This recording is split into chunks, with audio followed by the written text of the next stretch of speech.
సదాశివసమారంభాం వ్యాసశంకరమధ్యమాం అస్మదాచార్యపర్యంతాం వందే గురుపరంపరాం. జ్యోతిష్ శాస్త్రాన్ని భావితరాల వారికి ప్రసాదించిన ఋషుల యొక్క పాదపద్మాలకి నమస్కారం చేసుకుంటూ, అలాగే నాకు జ్యోతిష విద్యను నేర్పిన గురువర్యులు జ్యోతిష బ్రహ్మ కీర్తిశేషులు శ్రీ ఏరంకి సూర్యనారాయణమూర్తి గారు, సూర్యశ్రీ దైవజ్ఞ గారి యొక్క పాదపద్మాలకి నమస్కారం చేసుకుంటూ, ఓం శ్రీ మహాగణాధిపతి నమః, శ్రీ గురుభ్యో నమః, హరి ఓం. వీక్షకులందరికీ నమస్కారం. వృషభ రాశి వారికి ఈ వారం యోగ్యమైనటువంటి వారంగా చెప్పవచ్చును.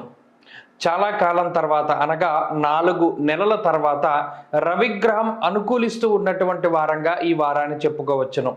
ఇప్పటి వరకు అష్టమ స్థానంలో గ్రహాల యొక్క స్థితిగతుల వల్ల బాధపడుతూ, అలాగే కొన్ని బలమైనటువంటి గ్రహాలు, అటు గురుగ్రహం కానీ శనేశ్వరుడు కానీ ప్రతికూలంగా ఉండేటువంటి పరిస్థితుల్లో ఇప్పుడు ఈ వారంలో ఉన్నటువంటి రవి మార్పు కానీ, లాభస్థాన స్థిత రాహుగ్రహం కానీ, అలాగే చంద్రుని యొక్క బలం కానీ, ఇవన్నీ కూడా లాభదాయకమైనటువంటి పరిస్థితులకి కారణమవుతూ ఉన్నాయి.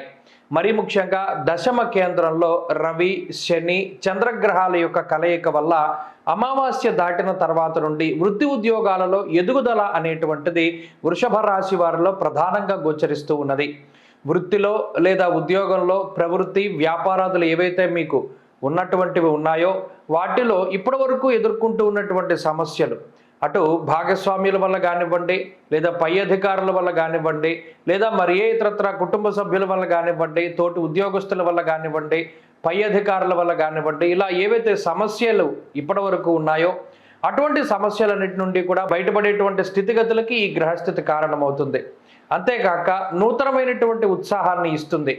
ఇప్పటి వరకు ఏదో రకరకాలైనటువంటి ఆలోచనలు లేదా చాలా రకాలైనటువంటి సమస్యలతోటి కొంత డీలా పడుతూ, మానసిక అశాంతితోటి ఇది మనకి తప్పదురా బాబు, ఈ పని చెయ్యాలి అని దృక్పథంతో పనులు చేస్తూ ముందుకు సాగుతూ ఉన్నటువంటి వృషభ రాశి వారు ఆ పరిస్థితి నుండి బయటపడతారు.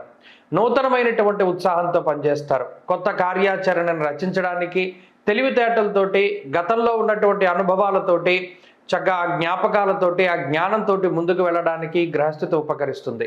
ఆర్థిక పరమైనటువంటి ఎదుగుదల, సమాజంలో గుర్తింపు, ప్రభుత్వ పరంగా రావాల్సినటువంటి పనులన్నీ కూడా సకాలంలో పూర్తి కావడం, పదవీ యోగాన్ని కూడా ఈ గ్రహస్థితి సూచిస్తూ ఉన్నది.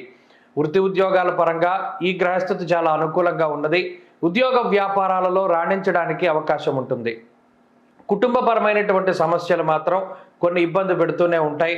కుటుంబ సభ్యులు మీ మాటని కొంత లెక్క చేయకుండా ప్రవర్తిస్తూ ఉండడం, అలాగే ఈ కుటుంబంలో నాకు వాల్యూ లేదా అనేటువంటి విధంగా మీరు ఆలోచిస్తూ ఉండడం, ఇవి కొంత మానసిక శాంతికి కారణమైనప్పటికీ ఈ వారంలో ప్రత్యేకించి మీకు నచ్చినటువంటి పనులు చేయగలుగుతారు.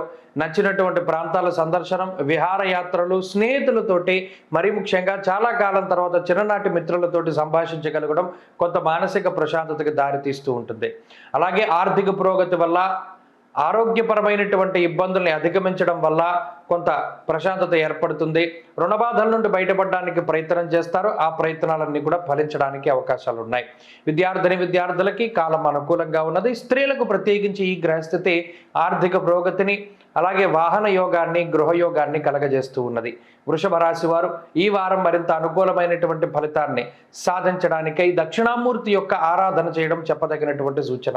దక్షిణామూర్తి స్తోత్ర పారాయణం లేదా శ్రవణం శుభ ఫలితాన్ని ఇస్తుంది. ఈ వారంలో కలిసొచ్చేటువంటి రోజు ఆదివారంగా చెప్పవచ్చును. అదృష్ట సంఖ్య 4, అదృష్ట వర్ణము కాషాయము. తదుపరి మిథున రాశి.